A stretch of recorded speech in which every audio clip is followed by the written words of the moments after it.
들으면 힘이 되고 도움되는 경제 뉴스. 경제남의 남주는 경제 이야기.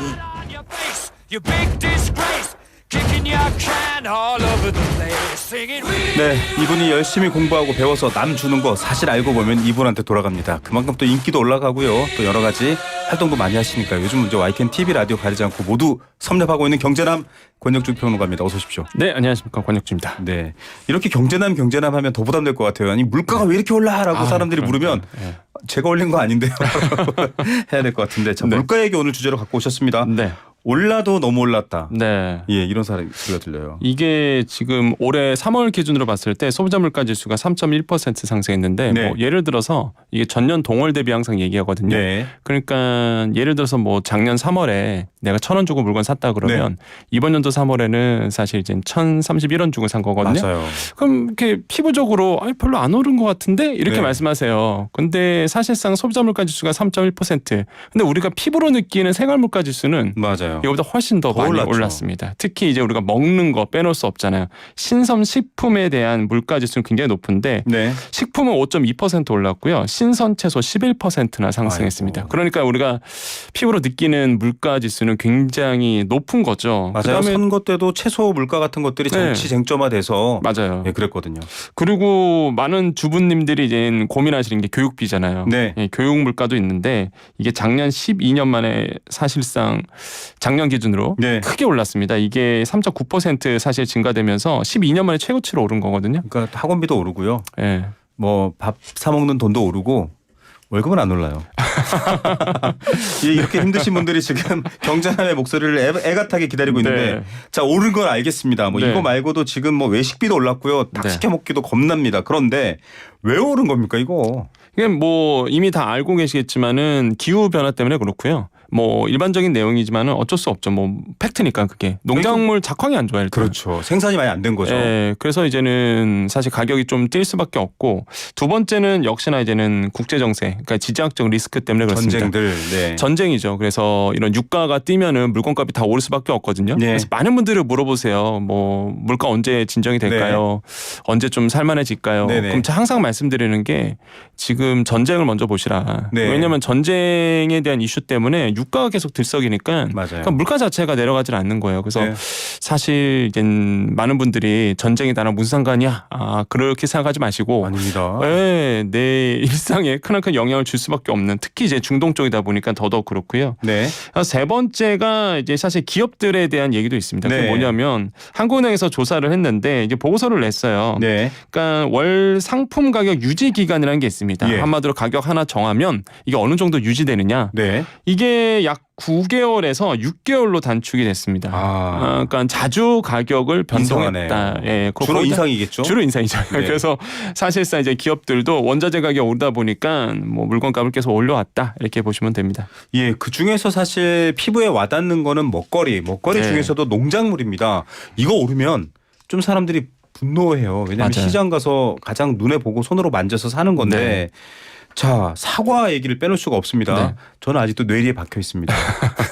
사과 하나를 랩으로 싸서 10,000원 적혀 있었는데 제가 이게 수박인가 사과인가 의심했었거든요. 네. 사과가 또 역시 기후 때문이에요. 가장 큰 이유는. 맞습니다. 이게 2022년도에요. 생산량이 57만 톤이었거든요. 근데 23년도 39만 톤밖에 나오지 않았습니다. 야, 많이 줄었네요. 그러니까 30% 줄었어요. 그러니까 작황 자체가 좋지 않았고요. 네. 재배 면적도 줄어가고 있거든요. 네. 그래서 이제 정부가 강원도에서 사과를 내겠다. 그래서 강원 사과 브랜드를 내겠다. 맞아요. 기후 때문에 점점 올라간다고 합니다.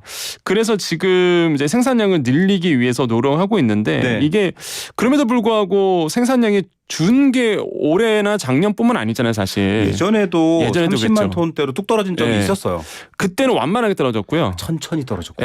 지금은 요즘에는 갑자기 떨어지니까 사실 네. 수요는 있는데 공급이 네. 안 돼서 사실 사과값이 올라가는데요. 그러다 보니까 요즘에 신조어들이 많이 생겼습니다. 애플레이션. 애플레이션. 보통- 레이션 너무 많이 붙었어요. 지금 커피플레이션 뭐 다 네. 붙었습니다. 그러니까 아. 보통 신조어가요. 뭐 에그플레이션, 네. 뭐 아시죠? 이게 농산물의 가격 때문에 물가가 뛰어오르는 건데, 밀크플레이션. 예, 밀크플레이션도 있고요. 그다음 런치플레이션. 네. 점심값 너무 비싸요. 너무 비싸요. 예. 10,000원 밑으로 없습니다. 그래서 이제 이런 어떤 신조어들이 요즘에 그 물가 때문에 계속적으로 이제 나오고 있습니다. 네. 자, 이렇게 문제들이 생기면 사실 많은 국민들은 아이고 그래도 찾는 건 정부밖에 없잖아요. 좀 네. 나서서 어떻게 해주지라고 하는데 사과를 놓고도요. 네. 이제 사실은 그렇습니다. 뭐 재난 시기도 그렇고 여러 시기에 보면 갑자기 휴지가 떨어지면 사실 그 없어도 대체 방법이 있는데도 불구하고 네. 가격이 막 올라가요. 이게 이제 맞습니다. 경제 속성입니다. 심리적인 속성인데 사과도 그러니까 사람들이 그럴 거면 차라리 수입해라고 하거든요. 왜냐면 유럽은 네. 사과가 싸요. 네. 네, 뭐 한 트럭 사와도 얼마 안 합니다. 근데 한국은 한 알에 10,000원. 저 깜짝 놀랐습니다.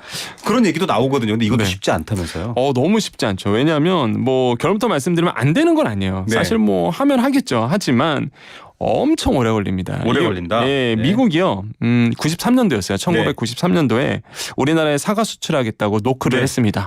우리 미국이요? 사과, 예, 미국이 이제 사과 좀 사주세요라고 네. 이제 우리나라에 요청을 했는데 네. 우리나라가 지금 현재 네. 이 부분에 대해서 수입 검토 중이에요. 이게 30년이 지났는데도 아직도 네. 수입 검토 중. 31년째 수입 검토 중이네요. 뭐랄까 그리고- 이 정도면 되게 너 싫어 이런 수준인데. 네. 독일, 뉴질랜드, 일본도 마찬가지입니다. 독일도 사과 많이 생산하죠. 네. 예, 그래서 사과 수출할게 했지만 우리나라에서는 네. 수입 검토 중. 예, 이렇게 보고 있는데 네. 가장 큰 이유는 이제 병충해 때문에. 과일 수입이 병충해, 즉 네. 환경 교란 때문에 쉽지 않군요. 네, 맞습니다. 그래서 병충해 때문에 이제는 조금 딜레이 시키는 것도 있고요. 수입했다가 우리나라 사과 과수들이 병 걸려서 싹 네. 죽으면 대안이 없으니까. 그리고 이제 표면적인 이유는 사실 또 병충해인데 실질적인 이유는 사실상 이제는 사과 농가를 지키기 위해서죠. 그런 것도 있습니다. 우리 네. 농민들을 지켜야 되는 것도 중요한 부분이니까요. 맞습니다. 이게 한 번 수입이 되면은 네. 한 번 하고 되는 건 아니거든요. 그렇죠. 쭉 들어오는데 그렇게 된다면 우리나라의 사과는 가격을 잃게 되고 네. 그럼 재배 면적이 줄겠죠. 그렇죠. 그러면서 사과에 대한 경쟁력을 우리가 잃게 됩니다. 그래서 사실상 어느 나라나 똑같아요. 우리나라뿐만 아니라 전 세계 나라가 항상 그렇습니다. 수입과 중요 필수품에는 장벽을 두게 돼 있죠. 네, 항상 장벽을 둬서 이제 막고 있거든요. 예. 이번도 마찬가지예요. 많은 분들이 수입하면 안 되냐 그러시는데 지금 어렵다고 수입 이거 뚫어버리면은 네. 예, 나중에 또 어떤 문제가 생길 수 있기 때문에 맞습니다. 사실상 지금 정부 입장에서 되게 조심스러운 부분이라고 좀 말씀드리겠고 예. 지금 검역 단계가 보통 8단계로 있거든요. 8단계? 네. 예, 지금 이제 3단계입니다. 30년 동안 5단계 왔네요. 네, 네. 그래서 아직 멀다 갈 길이 네. 좀 말씀드립니다. 자, 국내 농가들도 또 생산량 증대할 수 있고 또 많은 국민들한테 좀 공급할 수 있는 방법 찾아야겠지만 앞서 말씀드렸다시피 처음엔 싸게 들어왔다가 우리가 더 이상 사과를 못 생산하고 사과가 필요하면 갑자기 값을 올려버리면 네. 대안이 없습니다. 맞습니다. 그것들 때문에 장벽을 조금 세우고 있고요. 자, 그래서 이제 아끼는 방법으로 갑시다. 물가 오르는 이유, 뭐 상황 다 알겠습니다. 네. 좀 아껴야 되는데 당장 아낄 게 없어요. 갑자기 뭐 사과 반쪽만 파세요 이럴 수도 없고. 당장 아낄 수 있는 건 하나가 나왔습니다. 뭔가요? 바로 K-패스입니다. 이거 이번 주잖아요. 맞아요. 24일부터 네. 시작을 하는데요. 그동안 이제 말 참 많았고 어떻게 네. 한다 저렇게 한다 하다가 드디어 이제 내일 24일부터죠. 네. 발급이 됩니다. 카드 와. 발급. 그래서 10개의 카드사와 이제 협력을 해갖고요. 네. 대광이죠. 이제 정부가 국토교통부 대광위에서 네. 이제 카드 발급을 이제 시작을 하는데 네. 이제는 사용하는 거는 다음 달 1일부터 이제 시행이 되는 거고요. 5월 1일부터. 네, 그래서 이제 발급은 이제 24일부터 이제 진행이 네. 됩니다. 이게 좋은 점은 이미 다 아시겠지만 네. 일반인 같은 경우는 20%, 그다음에 네. 청년층 30%, 저소득층 53%를 사후 환급을 해줘요. 저는 지금 신청하려고 대기하고 있습니다. 저도입니다. 저도 매일 전철을 타고 다니는데요. 네, 한 달에 만약에 제가 5만 원을 쓴다. 네, 10,000원을 돌려주는 거예요. 맞아요. 그래서 사실상 굉장히 혜택이 좋다라고 그리고 보시면 되겠고. 청년층 같은 경우에는 네. 30%를 돌려줘요. 네. 5만 원을 썼다. 15,000원을 돌려주는 이게 겁니다. 정말 야심차게 정부가 치킨 하나가 나옵니다. 네, 야심차게 발표를 하고 정책을 지금 만들어 왔고 네. 근데 또 한 가지 금방 말씀하셨잖아요. 뭐 네. 10,000원 할인된다 하셨는데 아마 제가 봤을 때 더 할인될 수도 있습니다. 왜냐하면 카드사에서 이게 네. K-패스의 장점이 또 뭐냐 그러면 네네. 카드잖아요. 네네. 그러다 보니까 이런 민간 카드사에서 또 자체적으로 실적에 따라서 혜택을 주거든요.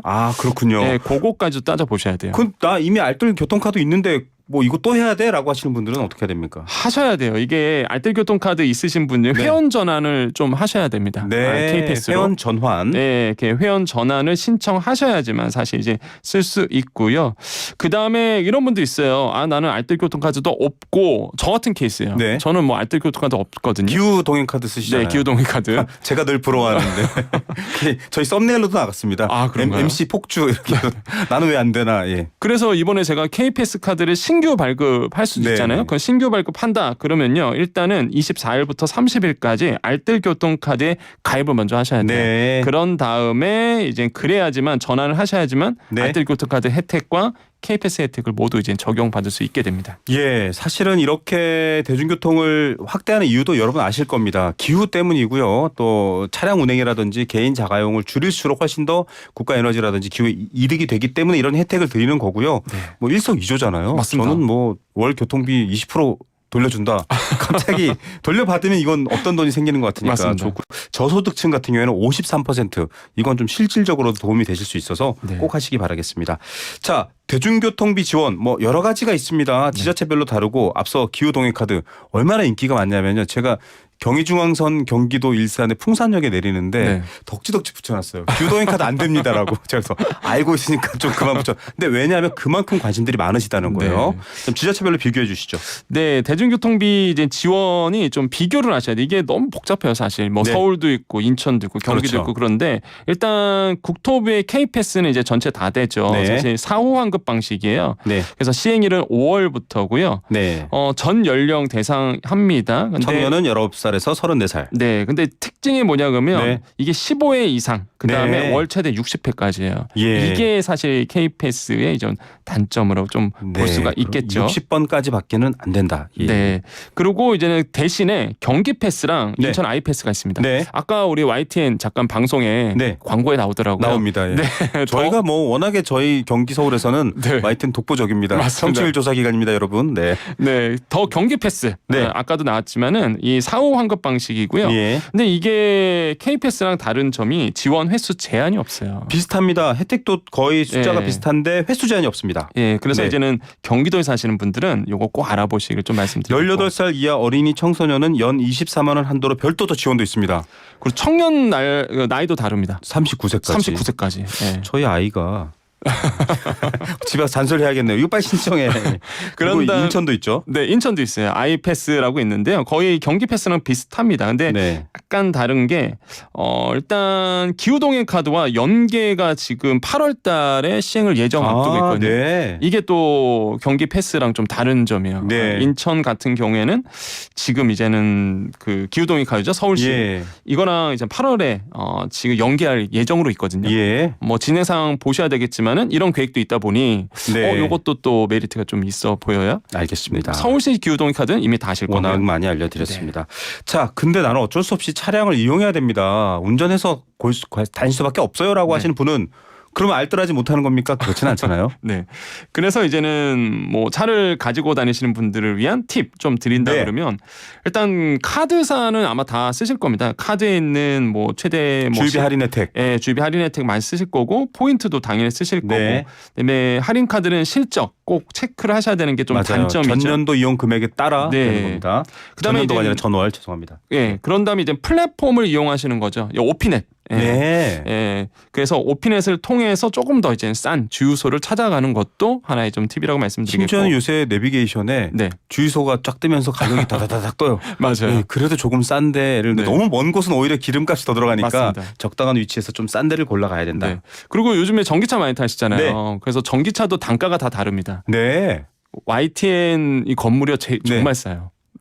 아우 전기차 충전이 여기가 싼가요? 네, 정말 여러분 쌉니다. 충전 맛집입니다. Y10으로 오십시오. 네. 그래서 YTN이 정말 싸고 이게 다 지역마다 또 단가가 다르다 보니까 네. 전기차 사시는 분들도 그거 알아보시고 충전하시는 것도 굉장히 아, 중요하다라고 좀 그렇군요. 말씀드리고 네. 그다음에 습관을 바꾸는 것도 굉장히 네네. 중요합니다. 이제 경고등이 켜지기 전에 미리 주유하시는 게 좋아요. 왜냐하면 네. 이게 거의 주유량이 없으면요, 이제 네. 마찰을 하잖아요. 이게 흔들리면서. 그런 이유인가요? 저는 네. 불안할까 봐였거든요. 저는 이렇게 좀 이게 뭐 남아 있는 게 아주 적어도 네. 아니고 내일 넣지 이러면은 같이 옆에 동행하시는 분 굉장히 화를 내면서 불안하니까 좀 주의하라고. 예. 이게 부딪히니까 마찰하면서 이제 네. 산화되다 보니까 아 그런 과학적 이유가 있네요. 그래서 이제는 거의 말 그대로 경고등 켜지기 전에 넣으시는 게 좋고 네. 그다음에 낮보다는 이제 선선할 때 넣으시는 게 좋습니다. 온도가 좀 낮을 때 네. 주의하는 게 유리하다. 왜인가요? 왜냐하면 휘발유 같은 경우는 온도가 높아지면요 부피가 이제 팽창하면서 네. 비교적 기온이 높은 낮에는 사실상 기름이 이제 덜 들어가는 거예요. 그러네요. 그래서 선선할 때 넣으시는 게 더 많이 들어간다. 네. 같은 시간이라도 그 다음에 이제 세 번째로는 이제는 가득 태우지 말고 네. 한 70% 정도에서 이제는 운행하시는 거죠. 그래도 창문 내리고 네. 주유하시는 주요원 분께 저기요 가득이요 할 때 그 마음이 뿌듯함이 있는데 네 맞습니다. 그러지 마십시오. 그 잠시만 기분 좋은 거고요. 70% 정도 네. 주유하시는 게 좋고 네. 겨울에는 그래도 좀 가득 채우는 게 유리할 수 있습니다. 여러 네. 관리 면에서도. 근데 여름이나 이런 평상시 계절에서는 좀 선선할 때 70% 정도 채우시는 게 그래도 기름값을 절약하시는 거고요. 자 그냥 이것만으로 안 됩니다. 네. 장보러도 가고 뭐 필요한 물건도 사야 되는데 쇼핑할 때 절약하는 또 꿀팁도 알려주신다고요.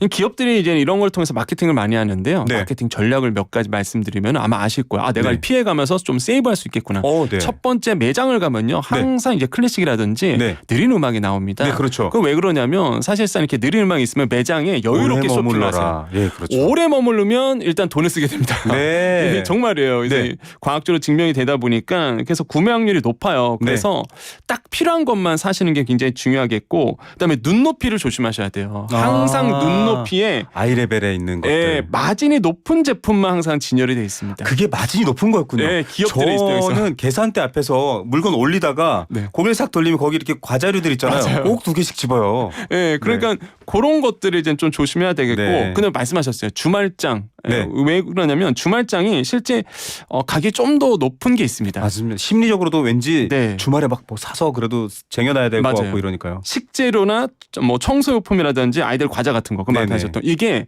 주말에 가면 살짝 좀 높아요. 그래서 아. 주말장을 좀 피하시는 것도 나쁘지 않다라고 말씀을 드리겠고 네. 대량 구매하시는 분도 있어요. 좀 더 아끼려고. 네. 근데 대량 구매가 좋은 점이 뭐 좋은 점이 있겠지만은 네네. 사실상 많은 분들이 이거 좀 많이 산 다음에 그럼 단가가 낮아지니까 네. 좀 싼 거 아니야? 이러시거든요. 근데 남아요. 결론적으로. 그렇죠. 이게. 쓰지를 못하고 버리게 되는 맞습니다. 사례가 굉장히 많습니다. 그래서 좀 팁을 드리자면 이제 소분 아예 그냥 만약에 대량 구매를 네. 하고 싶다 하시는 분들은 얼려놓으신 분들 많아요. 소분해서. 맞습니다. 네. 그래서 대량 구매가 꼭 좋은 건 아니다. 저 그거를 예전에 TV 프로에서 어떤 20대 여성분인데 그냥 평범한 직장인인데 네. 1억을 모으셨어요. 그분이 네. 정말 이렇게 사세요. 감자 반 개. 아이고 그렇게까지는 하는데 그걸 굳이 찾아내서 그런 가게에 가셔서 막 감자 오이 3분의 2개 정말 이렇게 사요. 네. 그렇게 했더니 되더라고요. 저는 그래서 저거보다는 묶음으로 사는 게 더 안 싼가? 라는 생각을 했는데 정말 죄송하게 저도 오이 5개 10개 사면 1개 정도는 네. 보내드립니다. 예. 그러니까요. 그러면 사실 결국은 이게 네. 돈이 손해보는 거잖아요. 맞습니다. 네. 그래서 마지막으로 이제 결론적으로 딱 말씀드리면 항상 쇼핑은 네. 목록을 작성해서 가시는 게 맞습니다. 가장 중요하다. 그게 아끼는 비결이다라고 아유 말씀을 그거 드려요. 다 알아. 그게 무슨 고물가 시대 대책이야라고 하실지 모르겠지만 진짜 한번 해보십시오. 그리고 저도 이제 제가 주로 이제 장보기와 살림살이를 조금 많이 하는 편인데 아. 예 청취자분들께서도 그렇게 생각하실 것 같아요. 권혁중과 진행자는 살림을 왜 그렇게 열심히 사나 예, 살아야 됩니다, 여러분. 그렇게 해서 물가 비싼 시기에도 잘 헤쳐 나가시면 또 돈이 남으면 그때 맞습니다. 좀 치킨 플렉스도 하시고요, 여행도 가시고 하실 수 있습니다. 네. 역시 오늘도 힘이 되고 정말 도움이 되는 남주는 경제 이야기 계속 도와주시기 바라겠습니다. 오늘 말씀 감사합니다. 네, 감사합니다. 권혁중 경제평론가였습니다.